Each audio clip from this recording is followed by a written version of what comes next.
22 വയസ്സിൽ സഹപാഠിയുടെ നഗ്ന വീഡിയോ എടുത്ത് പ്രചരിപ്പിക്കുകയും ആൺകുട്ടികളോട് താമസിക്കുകയും ചെയ്തതിന് ചൈനയിൽ നിന്ന് പുറത്താക്കിയ ഒരു വ്യക്തിയാണ്. ാണ് പറയണത്. എന്തിനാണ് എത്ര മോശമായിട്ടുള്ള ഒരു സ്ത്രീ ആയിക്കോട്ടെ, ആ ഇൻസിഡന്റ് ഉണ്ടായോ, നിങ്ങൾ റേപ്പ് ചെയ്തോ ഇല്ലയോ, അത് പറഞ്ഞാ പോരെ?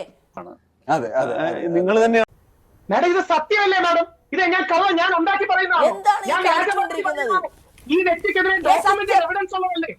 അമ്മാവൻ കാര്യമായിട്ട് ചൊറിയുന്നുണ്ടല്ലോ. അമ്മാവൻ ചൊറിഞ്ഞൊറിഞ്ഞ് തല്ലു വെച്ച് കൂട്ടുന്നു തോന്നി. ഒരു പ്രോസ്റ്റിറ്റ്യൂട്ട് ആണെന്ന് വിചാരിക്കേ.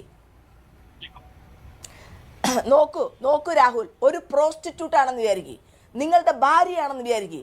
നിങ്ങൾ ആ കുട്ടിയുടെ സമ്മതമില്ലാതെ, ആ സ്ത്രീയുടെ സമ്മതമില്ലാതെ ഒരുത്തൻ കൈവച്ചാൽ അതിന് ശിക്ഷ വിധിക്കുന്നതാണ് നമ്മുടെ ജൂറിസ്പ്രുഡൻസ്. നമ്മുടെ 100% ഞാൻ യോജിക്കുന്നു. മനസ്സിലായോ? അല്ലാതെ ആ കുട്ടിയെ മോശക്കാരിയാക്കുകയല്ല ചെയ്യേണ്ടത്. വ്യാജ പരാതിയല്ല.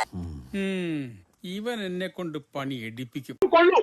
അല്ല, രാഹുലിന്റെ അച്ഛനാണോ സിദ്ദിഖ്?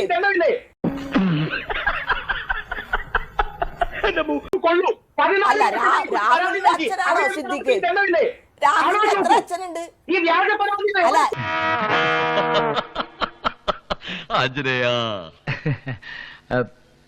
അല്ല, ദിലീപ് അച്ഛൻ, സിദ്ദിഖ് അച്ഛൻ, മുകേഷ് അച്ഛൻ.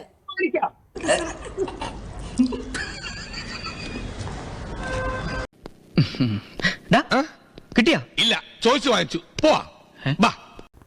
എടോ, ഈ മെയിൽ ഷോവനിസത്തിന്റെ ഏറ്റവും പ്രധാനപ്പെട്ട കാര്യമാണ് ഒറ്റയെടുത്ത് സംസാരിക്കുന്നത്. എനിക്ക് ഒറ്റയെടുത്ത് സംസാരിക്കാൻ അതൊന്നും എനിക്കറിയാൻ മേല.